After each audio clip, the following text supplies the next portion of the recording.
तेरी इच्छा पूर्ण हो।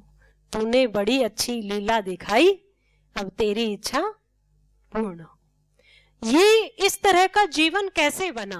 वो भी एक सामान्य से घर में, सामान्य से विचार के साथ एक घर से निकले थे, जिस घर में पैसा था, धन धान्य था, किंतु सोच जैसे हम सब की है वैसी थी, सामान्य।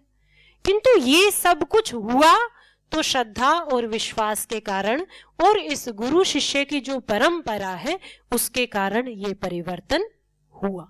परम पूज्य स्वामी जी महाराज और आचार्य श्री महाराज एक बात हमेशा कहते हैं कि हम गुरु बनने का प्रयास नहीं करें, हम प्रयास क्या करें? अच्छे शिष्य बनने का प्रयास करें। जैसा कि महाराज जी ने आप लोगों के बीच में भी कहा कि जब भी आप कहीं भी कार्य करें, समाज में जहां भी रहे, तो आपको देखकर लोग कह उठे कि ये पतंजलि के कार्यकर्ता है, ये परम पूज्य स्वामी जी महाराज और परम श्रद्धेय आचार्य श्री महाराज के शिष्य हैं। यहाँ बेईमानी नहीं हो सकती। अंधेरे में कहीं कोई कितनी भी रात हो जाए, कोई कितनी भी समस्या में हो, किंतु जब वो आपको देख ले, पतंजलि योग समिति के वस्त्रों में आपको देख ले, उसे ये भरोसा हो जाए अब मेरे को कोई डर नहीं है। जब भी वो हमारे पास किसी कार्य को करवाने आए, चाहे हम कार्यालय में बैठे हैं, चाहे हम किसी भी ऑफिस में बैठे हैं, कहीं भी हैं, उन्हें ये भरोसा हो हमारा कार्य बिना रिश्वत दिए ईमानदारी से पूरा हो जाएगा, तब तो है हम अपने गुरुओं के शिष्य। अभी किंतु यदि हमने अपने जीवन में ये प्रयास किया कि हम गुरु बन जाएं, हमें 10 लोग गुरु कह दें, तो हम कभी भी गुरु नहीं बन सकते। यदि हम अच्छे शिष्य बन गए और हर क्षण ये प्रयास किया कि मैं अच्छा शिष्य बन जाऊं, मैं अच्छी शिष्य बन जाऊं, तो गुरु चाहे जीते जी ना बने, मरने के बाद लोग हमें गुरु ही मानेंगे। आप किसी का भी जीवन उठा के देखें, इतने महापुरुष हुए हैं। श्री कृष्ण का जीवन क्या आसान था? श्री राम का जीवन क्या आसान था? क्या उन्होंने कभी अपने सिद्धांतों को छोड़ा? महर्षि दयानंद जी का जीवन क्या आसान था? स्वामी शंकराचार्य जी का जीवन क्या आसान था? माता सीता का जीवन क्या आसान था? महात्मा बुद्ध का जीवन क्या आसान था? और छोड़ो, परम पूज्य स्वामी जी महाराज और आचार्य श्री महाराज का जीवन क्या आसान है? उनके एक दिन में जितनी समस्याएं आती हैं, वो हमारे पूरे जीवन काल में यदि आ जाए तो हम जी नहीं सकते। इतनी समस्याएं वो एक दिन में झेलते हैं। क्यों झेलते हैं? क्योंकि जो मन में ये भाव है कि ये जो सनातन संस्कृति है, इसकी सेवा हमें करनी है, गुरु परंपरा से जो ज्ञान हमें मिला है उसको हमें संसार के अंतिम व्यक्ति तक पहुंचाना है, और इस संसार में कोई दुखी ना रहे, कहीं कोई बीमारी से ना मरे, कहीं कोई समाज में किसी तरह का भेदभाव ना हो, सब जगह प्रेम हो, करुणा हो, दया हो, सुख शांति का वास हो। इसीलिए खुद बेचैन होके रहना पड़े तो कोई बात नहीं। स्वामी जी महाराज और आचार्य श्री महाराज इतना विरोध सहते हैं, जिस ये समाज का नियम है। श्री कृष्ण को भी क्या कहते थे उस समय के उनके विरोधी लोग? शिशुपाल ने जो गालियां दी थी, वो कोई अच्छी अच्छी बातें तो कही नहीं होंगी, गालियां ही दी थी, गालियां ही की थी। और ये कोई शिशुपाल एक थोड़ी रहा होगा। शिशुपाल को दंड दिया औरों को संदेश देने के लिए। पहले कंस, हर जगह उनके सामने समस्याएं ही समस्याएं थी, और किंतु फिर भी उन्होंने अपना कार्य करना नहीं छोड़ा। तो समाज में जो व्यक्ति हित करते हैं, जो समाज का भला करते हैं, समाज उन्हीं पर प्रश्न उठाता है। मीराबाई को देख लो, सूरदास जी को देख लो, आज के समय के आधुनिक युग के भी जो संत हैं उनके जीवन को हम देख ले, किसी का जीवन आसान नहीं रहा। उनके जीवन पर हमेशा समस्याएं आती रही और ऐसी समस्याएं कि उनका जीवन कभी भी समाप्त हो सकता है, ये स्थितियां हमेशा बनी रही, किंतु फिर भी वो संघर्ष करते रहे। किसके लिए? कि जो हमारी जो सनातन परंपरा है, ये गुरु शिष्य परंपरा है, ये अक्षुण्ण रहे और समाज का किसी तरह से हम कल्याण कर सके, इसे में हमारे जीवन की सफलता है।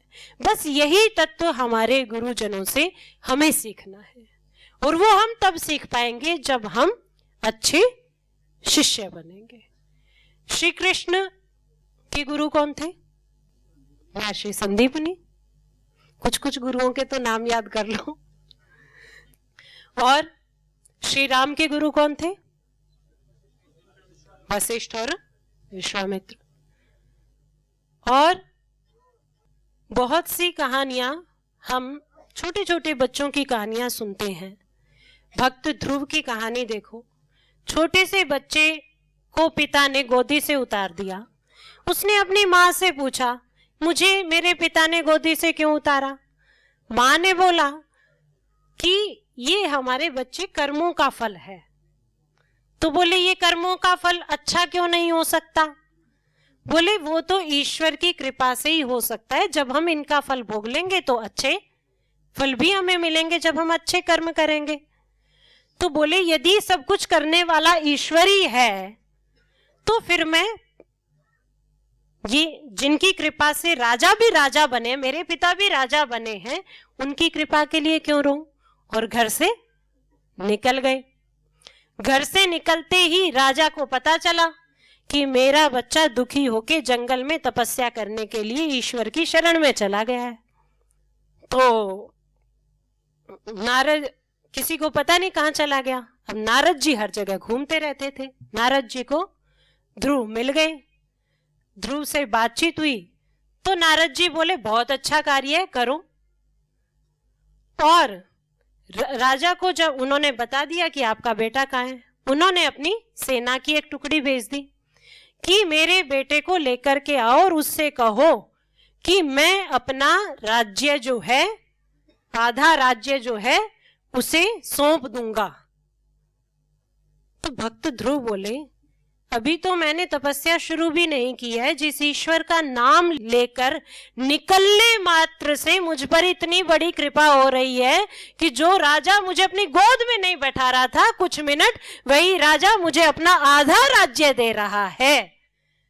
तो मुझे ये छोटे मोटे राज्य नहीं चाहिए, कहीं न खत्म होने वाला उस परम पिता परमात्मा का साम्राज्य मुझे उस प्राप्त करना है, उस परमात्मा की कृपा मुझे प्राप्त करनी है। ये छोटा बच्चा भी उस अंतिम लक्ष्य तक पहुंचा कैसे? श्रद्धा और विश्वास के कारण। तो ये जो गुरु शिष्य की जो परंपरा है, आजकल भी जो गुरुकुल चलते हैं उसमें भी इसी गुरु शिष्य परंपरा का काफी स्तर तक पालन किया जाता है।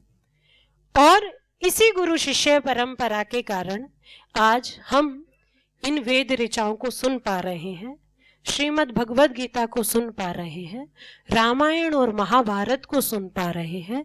क्योंकि एक बात आप सबने सुनी होगी, ये जितना भी ज्ञान है ये पुस्तकों में उतना लिखा हुआ प्राप्त नहीं होता।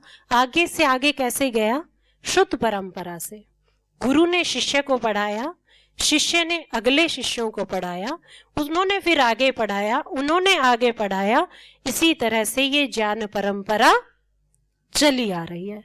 जैसे हमारे घरों में बहुत सी परंपराएं चली आ रही है, पर्वों की, त्योहार मनाते हैं।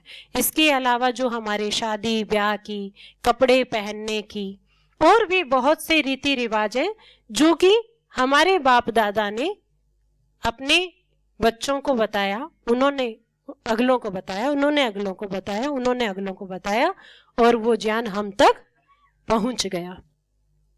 तो ये गुरु शिष्य परंपरा वो परंपरा है जो कि हमें जीवन के अंतिम लक्ष्य तक पहुंचाती है, और इस तरह से पहुंचाती है कि गुरु को हमारे हर कमी कमजोरियों का पता होता है, किंतु वो फिर भी बहुत अधिक कृपा से, उनके अंदर इतनी करुणा है, इतनी दया है कि कमी कमजोरियों के पता होते हुए भी उनका प्रेम हम पर से कम नहीं होता, और वो हमें निरंतर आगे बढ़ाने का प्रयास करते रहते हैं, गढ़ने का प्रयास करते रहते हैं। बस ये हमें तय करना है कि हमें कितना आगे बढ़ना है। जैसे आचार्य श्री एक बात कह रहे थे कि मैं उतना ही तुम्हारा हूं जितना तुम मुझे पकड़ लो, तो ये बात 100% सत्य है। हम जितना गुरुओं को अपना बनाएंगे उतने गुरु हमारे अपने बनेंगे। हमें कई बार लगता है इन पर तो गुरुओं की ज्यादा कृपा है, हम पे कम है। हमारी श्रद्धा और विश्वास में कहीं ना कहीं कोई ना कोई कमी है, कहीं ना कहीं हम अपना आत्मनिरीक्षण करेंगे तो हमने वो समर्पण किया ही नहीं है। हमारे अंदर जो श्रद्धा और जो विश्वास जिस स्तर का होना चाहिए था वो अभी नहीं बना है।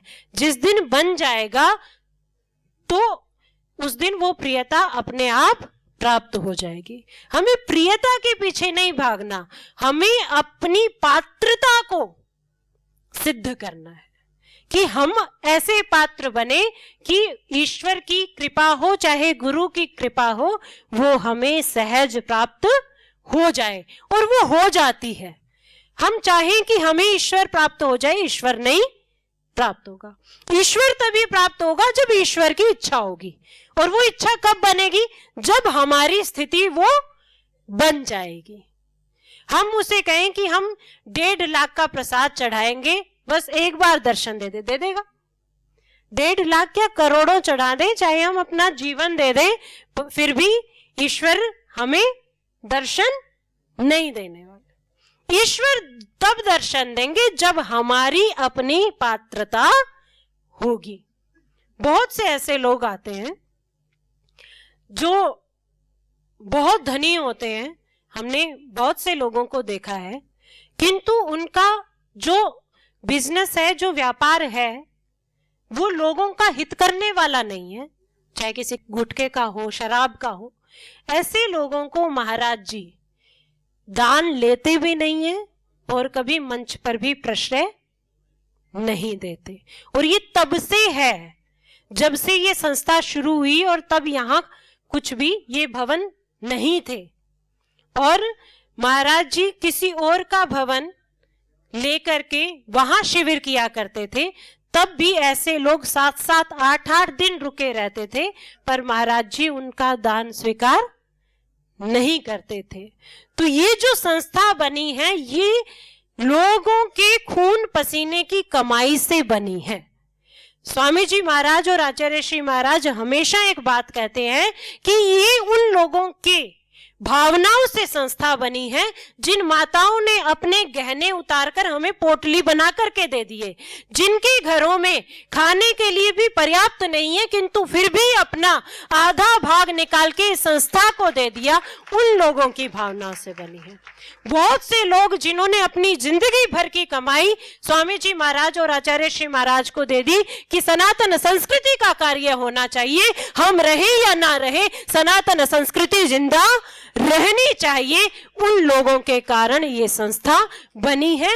इसी कारण इस संस्था पर कितनी भी समस्याएं आई। आप सबने योग यात्रा देखी होगी। योग यात्रा किस किसने देखी? योग यात्रा डॉक्यूमेंट्री चली थी, डॉक्यूमेंट्री किस किसने देखी? सब तो हाथ नहीं उठा रहे। तो आपने देखा कितनी समस्याएं आई, कितनी मुसीबतें आई। जब ऐसा भी कि ताले लग जाएंगे, कुछ रहेगा ही नहीं, तब भी आचार्य श्री महाराज ने ये घोषणा की थी, आप ये पतंजलि पर बुलडोजर चलाना चाहते हो, चला दो, किंतु हम अपने सिद्धांतों को नहीं छोड़ेंगे, और जो गलत के विरुद्ध आवाज है हम उसको उठाना नहीं छोड़ेंगे। इसीलिए आज ये संस्था परम पूज्य स्वामी जी महाराज और परम श्रद्धेय आचार्य श्री महाराज उन सिद्धांतों को लेकर के अपने उद्देश्य की पूर्ति में लगे हुए हैं और आज ये कार्य इस स्तर तक पहुंचा है। तो हमें उस यात्रा में एक शिष्य की भूमिका निभानी है और हमारा यही कर्तव्य है कि जो भी हमारा कर्म हो, चाहे हम दिन में 1 घंटा सेवा दें, किंतु वो निष्काम सेवा होनी चाहिए। वो ऐसी सेवा होनी चाहिए जिसके पीछे का भाव ये हो कि लोगों का कल्याण हो। इस सेवा को करते हुए आप पर प्रश्न भी उठ सकते हैं, आपके सामने बहुत सी समस्याएं भी आ सकती हैं, तो हम ये ध्यान करें हम उन समर्थ गुरुओं के शिष्य हैं जिनके सामने सैकड़ों हजारों बार समस्याएं आई हैं, मुश्किलें आई हैं, मुसीबतें आई हैं, फिर भी उन्होंने अपने सिद्धांतों को और अपने उद्देश्यों को नहीं छोड़ा, कभी भी अपने सिद्धांतों के साथ समझौता नहीं किया। ऐसे गुरुओं के हम शिष्य हैं तो हम भी कभी भी कमजोर नहीं पड़ सकते। आपके सामने बहुत से प्रलोभन भी आ सकते हैं, समस्याएं नहीं, बहुत से प्रलोभन भी आ सकते हैं। जब आपके सामने बहुत बड़े बड़े प्रलोभन हो किंतु आप तब भी उनको स्वीकार नहीं करो और हम अपने कर्तव्य को करना स्वीकार करें और उसी को निरंतरता के साथ करते जाएं, तब समझिएगा कि जो गुरु का उपदेश है वो मेरे अंदर धारण हो रहा है, वो उसकी कृपा, गुरु की कृपा मुझे प्राप्त हो रही है। कभी भी हमारे अंदर जो गुण है उस पर जिस दिन हमने अहंकार कर लिया कि मैं तो सत्यवादी हूं, मैं तो ईमानदार हूं, जिस दिन ये अहंकार आ गया, अच्छाई का अहंकार भी नहीं करना चाहिए। जिस दिन अहंकार आ गया उस दिन गुण हमारे पास नहीं रहेंगे। रावण भी बहुत ज्ञानी था, बहुत गुणी था, बहुत सारी चीजें थी, किसने मारा?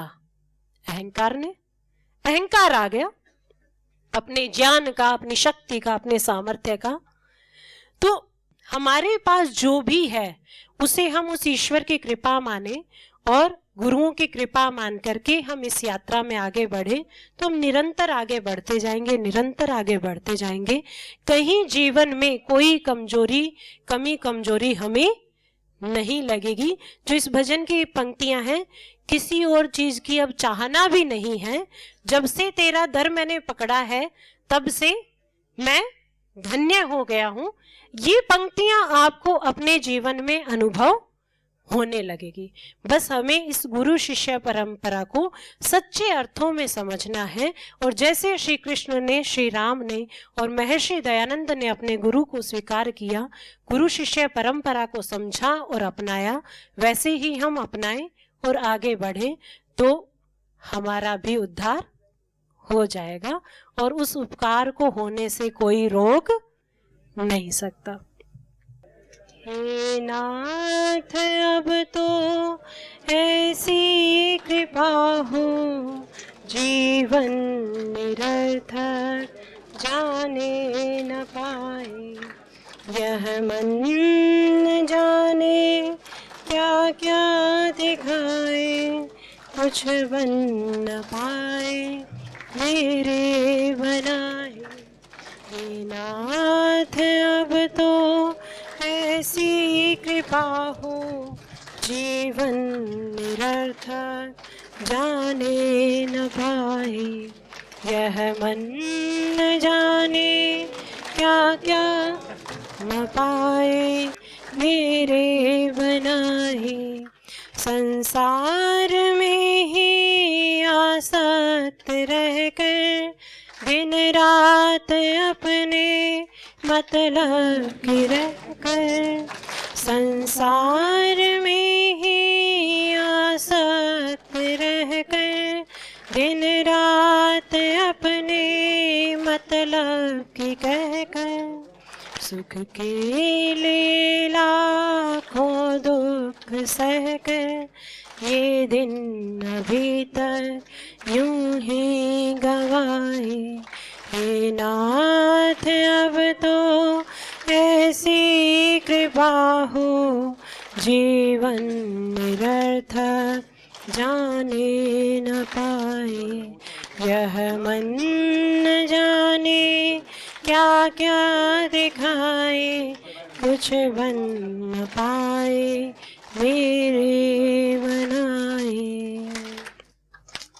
बोलिए सच्चिदानंद भगवान की, आप सभी की। अब थोड़ा सा देखते हैं वर्ण व्यवस्था को लेकर के कि जो समाज में वर्ण व्यवस्था है, सनातन संस्कृति में उसका क्या स्वरूप है और उसे किस रूप में हमें मानना चाहिए। सनातन धर्म के बारे में पूज्य साध्वी जी ने बताया होगा कल धर्म के विषय में। सनातन का अर्थ होता है जो पहले भी था, अब भी है और आगे भी रहेगा। जो सदा से है और सदा रहेगा वो क्या है? सनातन। जो दिन में भी है, जो रात में भी है, जो सर्दी में भी है, जो गर्मी में भी है, जो आज से हजारों वर्ष पहले भी था, हजारों वर्ष बाद भी होगा, वो क्या है? सनातन, यानी सदा रहने वाला। सनातन धर्म जो है वो वही धर्म है। क्या कभी किसी युग में ऐसा माना जा सकता है, कितना भी बुरा युग आ जाए, कितना भी बुरा समय आ जाए, क्या ऐसा माना जा सकता है कि असत्य बोलना अच्छा है? आ सकता है? क्या कभी ऐसा हो सकता है कि लोग कहने लगे कि चोरी करना अच्छी बात है? कहेंगे? तो जो सनातन धर्म है उसके जो सिद्धांत हैं वो सदा सब समय में सबका कल्याण करने वाले हैं। और सनातन धर्म का जो स्वरूप है वो ये स्वरूप है जो प्राणी मात्र की का हित कैसे हो उसके स्वरूप को बताता है। व्यक्तिगत हित हम कैसे करें उसका भी स्वरूप बताता है। सामाजिक हित के लिए भी हमें क्या करना चाहिए वो भी हमें बताता है। व्यक्तिगत जीवन में, क्योंकि जब इसमें बात आती है हमारी सनातन परंपरा में कि धर्म का स्वरूप क्या है, तो कहा गया यतोभ्युदय निश्रेय सिद्धि स धर्मः, जिससे अभ्युदय यानी जो लौकिक उन्नति है, जिससे हमारी लौकिक उन्नति होती है और पारलौकिक यानी आध्यात्मिक उन्नति होती है, उसे धर्म कहते हैं। सनातन धर्म में कभी भी किसी एक पक्ष को लेकर के नहीं चला गया। सनातन धर्म में संतोष का उपदेश दिया गया, किंतु क्या जितना है उसमें संतोष कर ले? नहीं। अपना अखंड प्रचंड पुरुषार्थ करे, उसके बाद हमें जो भी प्राप्त हो उसको हम सहज रूप से स्वीकार करें, उसे कहते हैं संतोष। अब हमारे पास घर में पर्याप्त धन सामर्थ्य नहीं है, पर्याप्त शक्ति सामर्थ्य हमारे पास नहीं है, चाहे शरीर से, चाहे तन से, मन से, धन से, और हम कहें जितना है उसमें संतोषी रहना चाहिए, तो उसे संतोष नहीं कहते, उसे क्या कहेंगे? आलस्य कहेंगे। किंतु जो श्री कृष्ण ने अर्जुन को उपदेश दिया, कर्मण्येवाधिकारस्ते मा फलेषु कदाचन, कि कर्म में ही तेरा अधिकार है, फल में नहीं, ये क्या है? संतोष है। यही धर्म है। और जब श्री कृष्ण ने कहा कि यदि तू मरेगा तो तुझे स्वर्ग मिलेगा और यदि तू जीतेगा तुझे चक्रवर्ती साम्राज्य मिलेगा, ये जो भाव है ये क्या है? संतोष का भाव है। मुझे अपना कर्म करना है, हर एक परिस्थिति में मुझे अपने कर्म को नहीं छोड़ना है, उसके लिए मुझे अखंड प्रचंड पुरुषार्थ करना है, उसके बाद जो भी मिले उसे ईश्वर कृपा मान के, भगवत कृपा मान के स्वीकार कर लेना है सहज रूप से। वहां मेरी शिकायत नहीं आनी चाहिए। वो क्या है? संतोष है।